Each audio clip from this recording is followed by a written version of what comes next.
All right, ready? 1, 2, 3. Welcome to the Will of Iron podcast, an uncensored space where military veterans share their stories, proving that where there's a will, there's a way. Today, we want to welcome our first guest, Sean Keene, Command Sergeant Major, U.S. Army retired, a 31-year Special Operations veteran turned entrepreneur. First, thank you for your service, Sean. Can you give us a little bit of a background? What's your bio? Right. Well, thanks for having me on, first of all. I'm in the first one on, I guess, right now. Yeah, you're special, man. You're it. I'm not sure you want to be the first one going through the door all the time, but I guess that's going to be me right now. But it's the... So if we're kicking down doors, you're going in. You get in door. Everybody wants to be number one man, so the number one man gets shot. Like, I don't want to be number one man anymore. So I spent 31 years in the military. I retired about three years ago now, 2021. Went in, I signed up when I was 18. Right in, and I was originally going to go into non-SOF ADA, so I was going to be a Black Hawk missile tech because I thought in my young days I need some advanced stuff when I get out of the military to work on advanced stuff, right. you know, technology. And then I ran into two individuals who completely changed my world when I saw what they were capable of doing and how they handled themselves. And they were two special operations guys, Army Special Operations, Green Beret, Rangers, combat divers. They had everything, and they were so competent. I was like, I want to be one of those guys. And that's what kind of drove my world. And I went in at 18, 19 into Special Operations, and I spent my entire life moving up to command on the teams, different command levels, and moving around the world, having an amazing adventure. Because everything I looked at in my life was, to be honest with you, as an adventure. Right. What's the next adventure? Kind of piece, you know. So after 31 years, I'd imagine you saw a lot of different things around the world that we see on TV and maybe don't even know about, right? True. Or do know about, but it's true, and it's interesting in that world is that it's just like pouring milk on a cereal. It's what you do, and you don't think anything outside of that. You know, so when people ask you questions like, well, that's what we did. I don't understand what's common. Isn't that common sense? right. And we're like, no, that's not common sense. That's just what people you don't did do every that. day. Yeah. That's what we did every day. So it was just kind of that mentality we had. So nothing was ever a surprise to me. It was like, well, that's what we do. You know. So let's back up a little bit. So you were a military brat. Yes. The main reason was the main reason you joined the armed forces. My father never really forced me. As far as I remember, you know, he did 37 years, retired colonel. My brother did 20. He was an Apache pilot. And then my grandparents, because my parents are first generation American, they immigrated over from Ireland.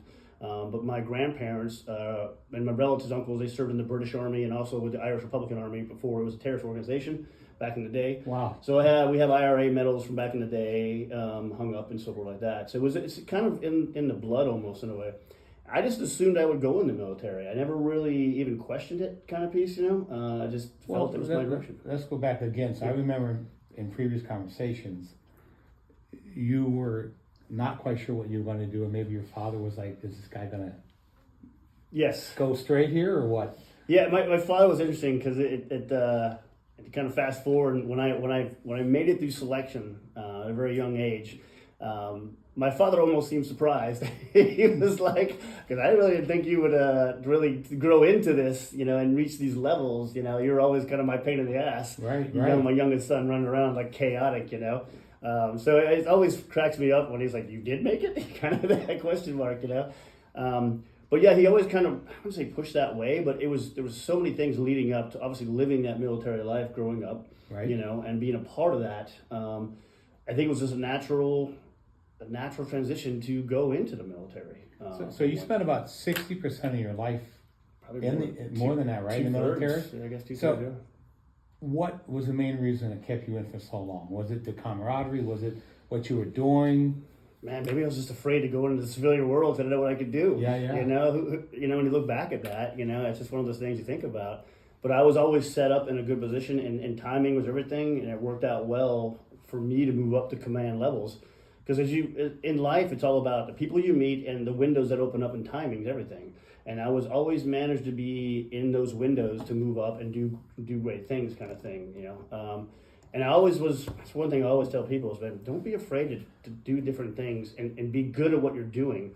even if it's just mopping the floor. Right. You know, be good at mopping the floor. People see that.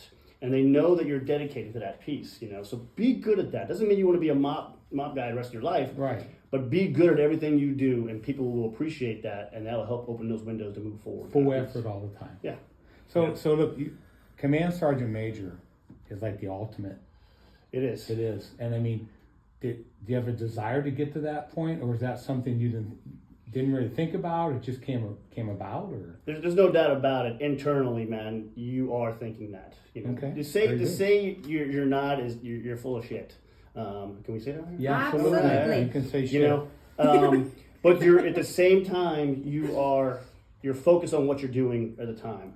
But if you're not thinking 2 or 3 steps ahead and understanding how to get that path and get there, because I always tell the guys, man, I don't want to lead the teams, I don't want to do this, do that, and go, hey, listen, if you don't step up, someone else is going to step up, and that guy may be a turd. Because we talked about earlier, there are turds in every organization at every level. Every walk of life. You walk of life, and if you don't step up, then someone else is. So step up and be part of that and move forward. Because now you have a greater effect on different things, And it's always been with those guys. You have to get out of this route and find the right people to move up. Move up, step up to what needs to be stepped up and take care of the guys and take care of it. And that was kind of my opportunities as they came through. I really enjoyed, my weapons is my background, but I wasn't the best. One of my old teammates goes, man, you weren't the best weapons guy. He goes, but you're the best leader I've ever had. You're the best team sergeant I've ever had. You were the best leader I've ever had. Well, that's huge. That speaks it is. volumes. And then you find your way, and that kind of found my way into those positions of leadership. Not everybody always agreed with me and so forth, and I always had issues too because I was young looking, and I was young going into my positions, and a lot of people were like, "Well, you're too young. Give another year." I'm like, no, I'm qualified now. I meet all the requirements. I'm putting my hat into this, and we'll move forward in that. So as the highest ranking non-commissioned soldier, Yeah. how was your relationship with the officers? I mean, knowing what you accomplished, was there a mutual respect even though you weren't an officer? Or? Always a mutual respect on that piece. In special operations, it is really an NCO world. Yeah. In certain units, tier 1 units, there are no officers on the teams, period. It is the highest ranking, 10 OIC, and 1 IC and 2 IC, first in charge, second in charge. They're NCOs. They're on that team moving forward, but you have a command team, so you have to have a really good relationship with the command team, and usually your senior enlisted leader or advisor, being your senior NCO, is the most experienced and knowledgeable. So that commander, his greatest asset and greatest advisor is that his senior enlisted leader moves with him, and that's a command team. They move together. Yeah. So you earned your respect. Yeah. I mean, you came across it through hard work and naturally, and they really had to respect you because you guys did the dirty work, right? It is, and as you come to find out though too in life is that I may have all the bells and whistles and all that kind of stuff, but you still have to earn. You move into that position, you're still earning your position. You're still earning your name. You're still earning that. And it's funny, the world works out. By the time you get it right, is you're moving on to the next position where you have to start over again and develop again. Over again. Yeah. Yeah, absolutely. As soon as you start getting dialed in, you're like, time to go. Okay, so you reach all this pinnacle, you get up to that point, you're the highest ranking non-commissioned officer, and you decide to retire. What was that? What led you to that? Well, we hit about 31 years. We came back from, 19 and 20 were kind of pivotal, and it kind of was flushed over because of COVID. But 19 and 20 I was in the Special Operations Joint Task Force out of Iraq and Syria. So I was one of the senior enlisted leaders for the Vice Admiral or the Rear Admiral, and then also with the Special Operations Advisory Group in Iraq and Syria. So a lot of things happened in that time period. Big buildup with Iran stuff built up. We lost some guys over there, and then we did a couple operational pieces. One of my soldiers was killed, and then the embassy attack happened.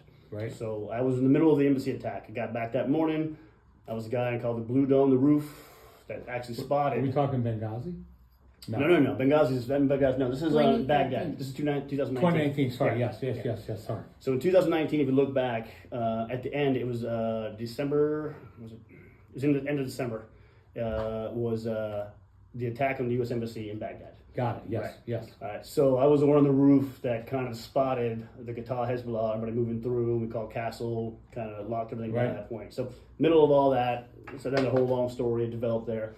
Through that development of the embassy attack was the elimination of General Soleimani Yes.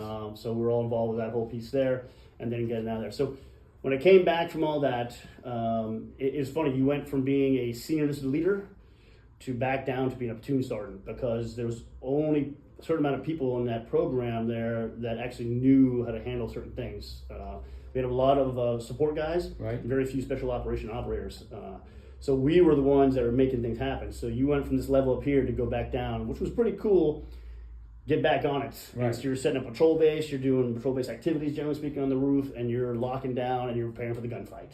Right. You know? So came back from that, and then it was the natural progression was I was coming out of that command position, my former command position, and it was like, you have a decision to make. Do you want to move here, move there?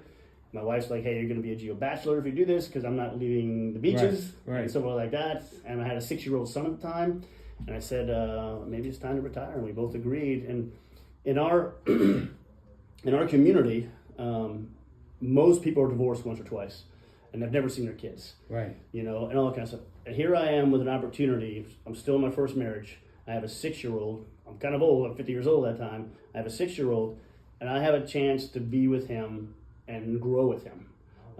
And what a great opportunity. Yeah, it makes sense. That piece. That's a You bit- know, and that was kind of the final, all right, just call it a day. Yeah, put all that aside, took your family in consideration. Yeah, very good.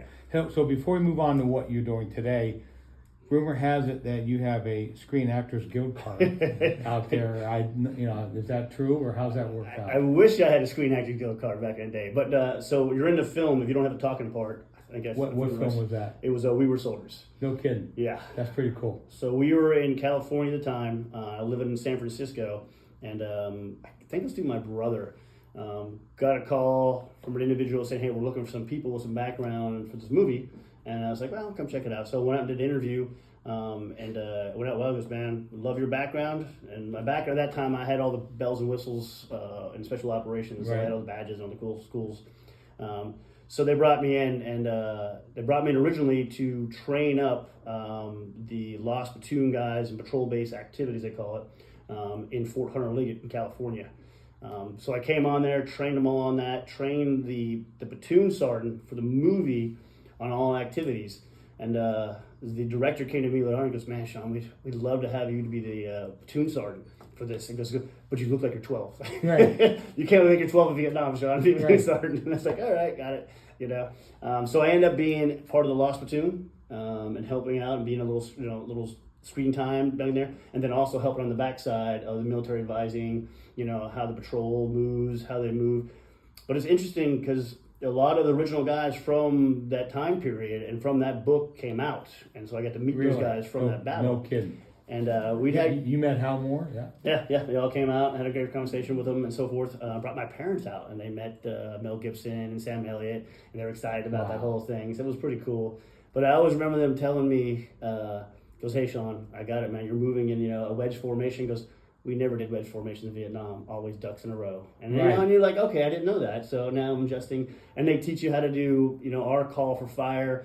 And they were like, Sean, back in our day, they had nothing like you're doing now. A call fire was, hey, this is you, this is me, drop it right here. Right. Right. So you learn from those guys what they did in that time period so that you can adjust it and teach the guys on the ground, being the film guys, working with that. That's pretty amazing. That's great. That's great stuff. I love that. So